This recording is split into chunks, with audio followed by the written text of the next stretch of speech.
This is Dominique Wilkins. Hey, this is Sean Kemp. This is Gary Payton. Hey, this is Pau Gasol. NBA fans, what's up? This is Vince Carter here. Hey, what's up? This is Matt Barnes. If you're an old school NBA fan like I am, make sure you check out the Basketball Time Machine with my man Sean David.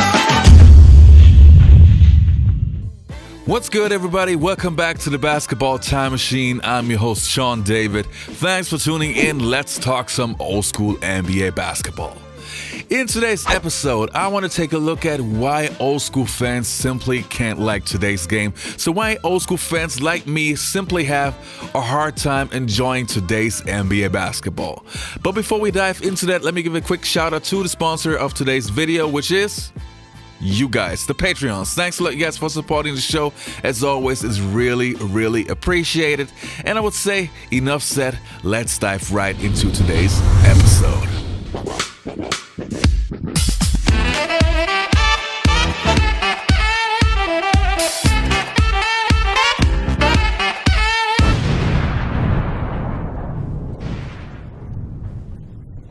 So how am I going to approach this? Well, I narrowed it down to 7 points where I feel those are the major points why old school fans dislike today's NBA. So let's start with number 1. They've taken away the physicality of the game. Coming in at number 1 are the super teams. And just to be clear, back in the days we also had super teams. I mean, the 80s Lakers or the 80s Celtics also had more than 2 superstars on their team. But this all happened naturally through drafts or trades. And this is something that I don't have a problem with. However, what I do have a problem with is players who in their prime join other superstars in order to have the easy road to a championship. In all honesty, I can't respect that. Guys like a Reggie Miller, John Stockton, or Patrick Ewing never won NBA championship, but they stayed loyal to their franchise and tried it the hard way. And this is something that I truly respect. Another thing that I liked back in the days was that most superstars stayed with their franchise, at least for the majority of their career. I mean, Michael Jordan will always be a Chicago Bull because he played 12 plus years for this franchise. Ewing with the Knicks, Olajuwon with the Rockets, Malone and Stockton with the Jazz. I mean, you get the idea. It was nice to have the NBA more balanced and every team had their superstars. That was something that was really important to me back in the days and something that I really loved and enjoyed. The next one that I have on my list is uncontested dunks. It is the 1990s, I am a teenager, and I have posters on my wall of NBA players dunking on other NBA players. I don't know what NBA posters look like today, but I can't imagine that you will see somebody trying to block a ball on the poster. And don't get me wrong, of course I can enjoy a nice dunk if somebody steals the ball, runs to the other side of the court and finishes with a slam.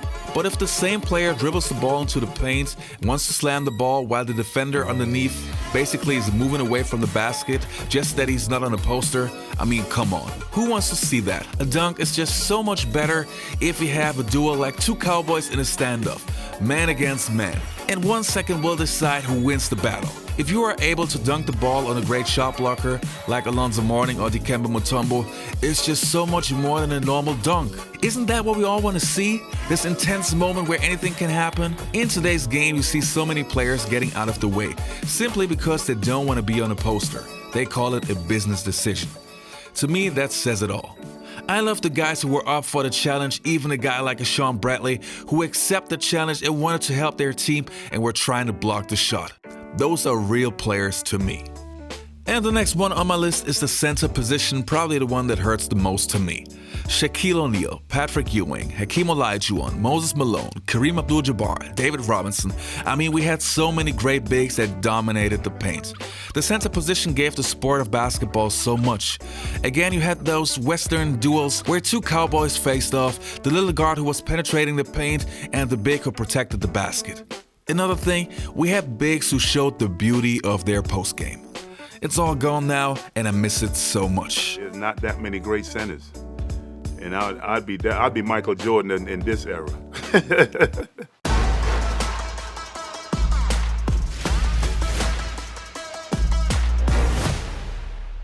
It's definitely changed. The way that teams play, the way everybody wants to spread the floor. Most big guys now, instead of posting up, they want to get out there and shoot threes. And you look at all the big guys, Embiid, He's definitely one of them. He spent the majority of his time at the three-point line, where when I played, we were mostly in the post. We post up, we may go out to 16, 17 feet, shoot our shots, myself, Hakeem, David. But now, Porzingis, those guys, they're all three-point shooters. Just because Dirk is 7 feet tall and he's a great shooter, just because Kevin Durant is 7 foot and he's a great shooter, that don't mean all you other 7 foot dummies should be out there shooting jumpers. I was always taught the things that are difficult, you have to make it simple. So instead of stretching out, shooting threes, you should dominate in the post. You got a skilled guy like me playing in the post. You can't tell me it's not a high percentage shot. Right now you got a lot of unskilled guys trying to play the post who don't like taking the contact, which makes the analytic numbers sound about right. We have shifted away from physicality and shifted away from all that. Teams don't know how to play anymore. Like right now, teams are switching 1 to 5. I wish Spud Webb would have switched out on me. Next on my list, I have the AllStar Game.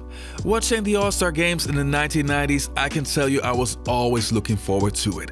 The best players in the league playing together and competing to win the game. And of course, for the first 3 quarters, it was a little bit less competitive, which means they would not try to block every shot, but there was at least some defense. The players from back in the days wanted to prove that their conference was better and that they had the upper hand.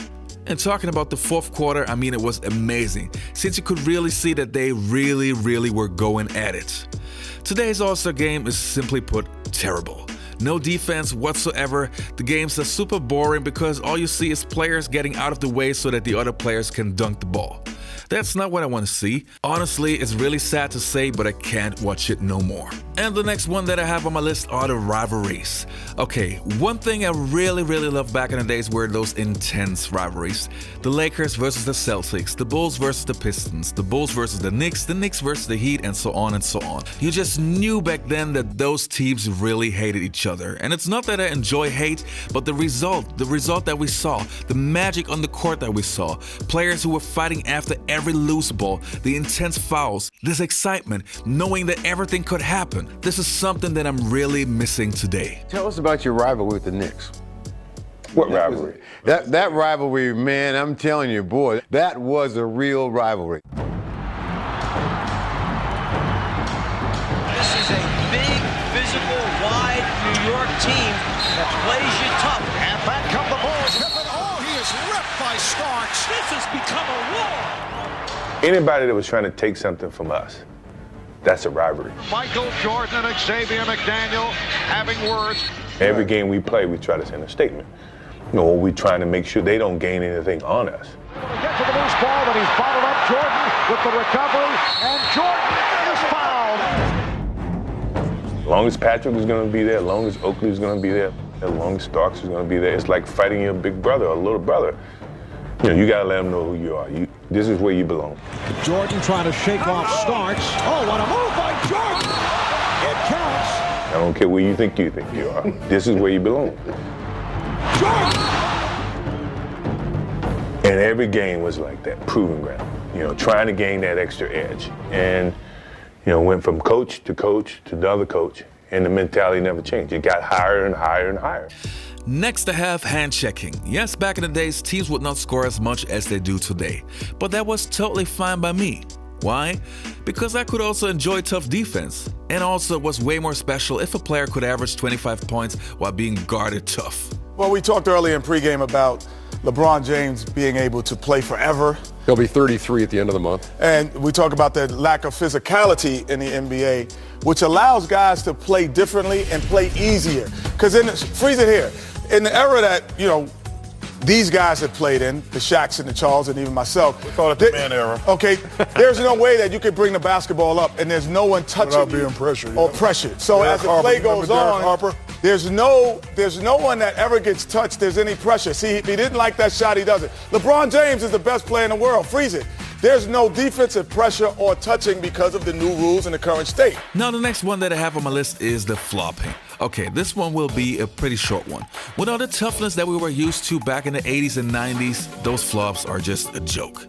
Just imagine someone pulling off those flops in the 80s and 90s. I bet you they would be the joke of the entire league. Next to have the variety in the game. Now that literally everybody's shooting three-pointers, the variety of the game has vanished.